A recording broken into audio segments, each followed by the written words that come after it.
Hello दोस्तों, स्वागत है आपका अपने YouTube channel Maurya online study में। दोस्तों, आज की इस वीडियो में हम लोग सीखेंगे सम संख्याएं और विषम संख्याएं किसे कहते हैं।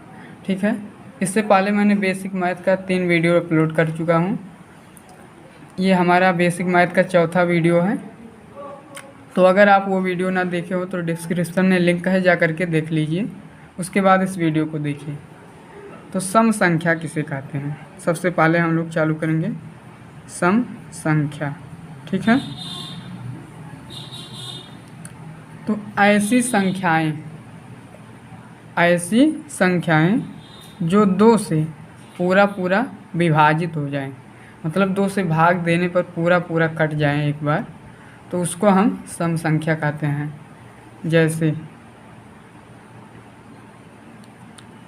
जैसे हमारा आता है 2, 4, 6, 8, 10, 12 आदि। तो इसमें जैसे 2 में हम 2 से भाग देंगे तो पूरा विभाजित हो जाएगा, 2 एकम 2।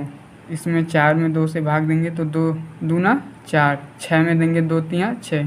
तो ऐसे जो भी संख्याएं 2 से पूरा विभाजित हो जाती हैं उसे हम सम संख्या कहते हैं। ठीक है, और विषम संख्या किसे कहते हैं, विषम संख्या। ठीक है, तो विषम संख्या देखते हैं। तो जो संख्याएं उसी का विपरीत होगा, ऐसी संख्याएं जो 2 से पूरा विभाजित नहीं होती हैं उसे विषम संख्या। विभाजित होने का मतलब है कि भाग देने पर पूरा कटे ना, कुछ शेष बच जाए। जैसे मान लिया 2 से हम 13 में भाग देते हैं, ठीक है, तो 2 छक 12, एक बच जा रहा है।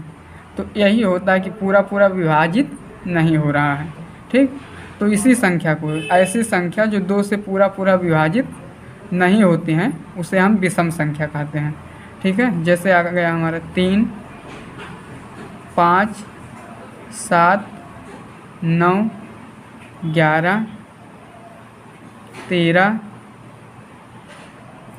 आदि। तो ये हमारे विषम संख्याएं कहलाती हैं। जैसे 3 में अगर हम 2 से भाग देंगे तो पूरा विभाजित नहीं होगा, 2 एकम 2, एक शेष बच जा रहा है। 5 में भी भाग देंगे तो 2 दूना 4, एक शेष बच रहा है। तो इस तरह ये सब संख्याएं विषम संख्याएं कहलाती हैं। अब 2 के पहले 2 संख्याएं आती हैं हमारा, जैसे 0 हो गया और 1। तो 0 जो है हमारा वो सम संख्या है, इसको आपको ध्यान रखना है। 0 क्या है, यह एक सम संख्या है। और 1 यह विषम संख्या है।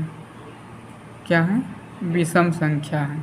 ठीक, अब सम संख्या और विषम संख्या को पहचानने का एक सिंपल तरीका है कि जैसे मान लिया कोई बड़ी संख्या होती है 2, 3, 5, 6, 7, और एक संख्या है 3, 2, 8, 3, 4। तो इसमें कौन सम है कौन विषम है, अगर इसको हमको पहचानना है तो इसको पहचानने के लिए एक तरीका कि जिस संख्या के लास्ट में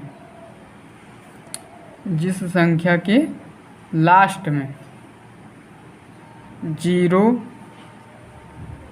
2, 4, 6, 8, ठीक, ये संख्या आए तो उसे हम सम संख्या कहेंगे।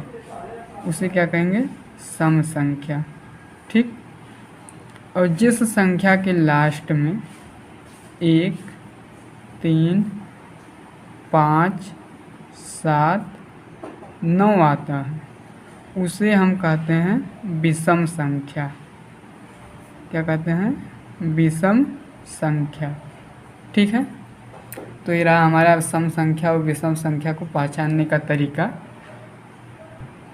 अब जैसे इसके लास्ट में कितना है, 7 है, तो सिंपल हम इसको जान लेंगे कि यह हमारा विषम संख्या है। कैसा है, विषम संख्या। और ये संख्या जो है इसके लास्ट में क्या है, 4, ये सम है, 4 आया है ना, तो 4 एक सम संख्या है। तो इसीलिए ये संख्याएं जो है सम संख्या कहलाएगी। और वैसे 2 से डिवाइड करके भी देख सकते हैं तो उससे ज़्यादा समय लगेगा। इससे 2 से अगर हम डिवाइड करेंगे इसको तो 2 एकम 2 और 2 एकम 2, हासिल 1 बचा 15, 2 सते 14, हासिल 1 16, 2 8 16 और 2 3 6, एक शेष बच रहा है। तो यानी 2 से पूरा पूरा विभाजित नहीं हो रहा है, तो ये कौन सी संख्या होगी? विषम संख्या। और इसको देखते हैं, जैसे 2 से इसको डिवाइड करते हैं तो 2 एकम 2, हासिल 1, 2 छक 12, 2 चौका 8, 2 एकम 2, हासिल 1, 2 सते 14, यानी पूरा पूरा ये डिवाइड हो जा रहा है 2 से, यानी ये संख्या सम संख्या है। तो इस तरह हम लोग सम संख्या विषम संख्या जाने। अब हम लोग जानेंगे भाज्य और अभाज्य संख्या। ठीक है, भाज्य और अभाज्य संख्या किसे कहते हैं? ठीक है,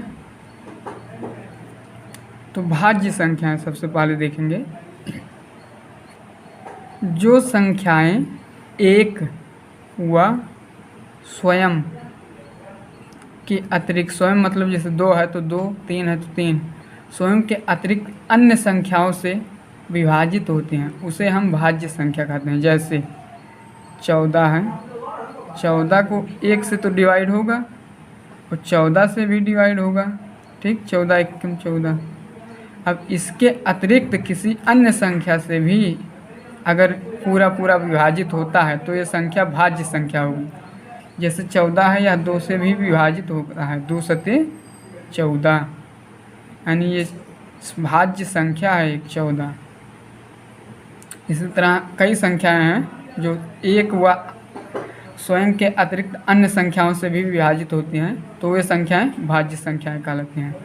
उसके बाद अभाज्य संख्या, तो इसी का विपरीत अभाज्य संख्या है कि जो संख्याएं एक व स्वयं के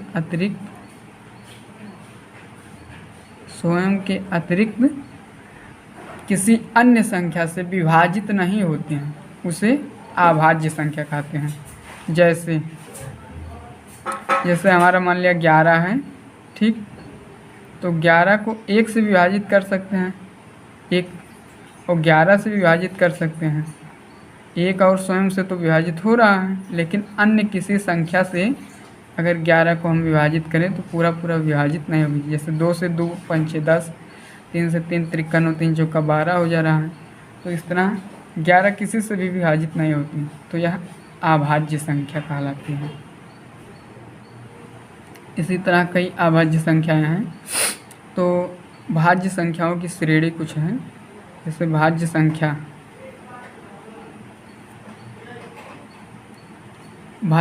हमारे हैं कि 2, 4, 6, 9, 10, 12, 14, इसी तरह सभी भाज्य संख्याएं हैं। यहाँ 8 भी होगा हमारा भाज्य संख्या। और अभाज्य संख्याओं की सूची है। अभाज्य संख्या जैसे 3 हमारा अभाज्य है। उसके बाद 5 है, 7 है, 11 है, 13 है, तो ये सब हमारे अभाज्य संख्या हैं। उसके बाद 1 देखिए, 1 क्या है, ये बहुत बार एग्जाम में पूछा जाता है। तो 1 ना तो भाज्य है और ना अभाज्य है। इसको किसी श्रेणी में नहीं रखा गया है, ना ही भाज्य है ना अभाज्य है। ठीक है, तो इस तरह हम भाज्य और अभाज्य संख्या जाने। अब हम जानते हैं संख्याओं का आरोही और अवरोही क्रम। ठीक, तो आरोही और अवरोही क्रम देखते हैं। सबसे पहले आरोही क्रम देखते हैं। आरोही क्रम ठीक। तो आरोही क्रम किसे कहते हैं? तो लगातार बढ़ते हुए क्रम को लिखना आरोही क्रम कहलाता है। सिंपल सी बात है। जैसे कोई संख्या, अगर कोई संख्याएं बढ़ते हुए क्रम में कोई श्रेणी लिखी गई है तो उसे आरोही क्रम कहते हैं। जैसे 2, 8, 15, 12, 16, 18, 25। तो ये जो हमारी श्रेणी है ये बढ़ते हुए क्रम है। 2 से ऊपर है 8, 8 से ऊपर 15, 15 से ऊपर 16, 16 से ऊपर 18, 18 से ऊपर 25। तो इसको हम कहेंगे आरोही क्रम। आरोही क्रम। और इसी का विपरीत होता है अवरोही क्रम। अवरोही क्रम। तो जो श्रेणी घटते हुए क्रम में लिखी जाती हैं उसे हम अवरोही क्रम कहते हैं। विपरीत, उल्टा, इसी आरोही का उल्टा होता है अवरोही।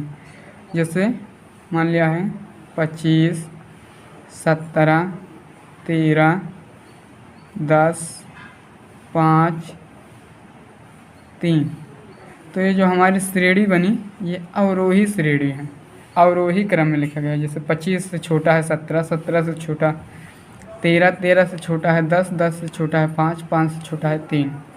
तो इस तरह आरोही और अवरोही क्रम। इसमें सवाल कैसे देगा आपको? इस तरह से क्वेश्चन देगा कि 25, 15, 20, 28, 32 ऐसे पूछेगा। इसको आरोही या अवरोही क्रम में लिखिए।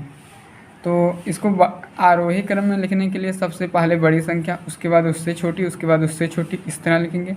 और अवरोही में लिखने के लिए सबसे पहले बड़ी संख्या, उसके बाद उससे छोटी, उसके बाद उससे छोटी।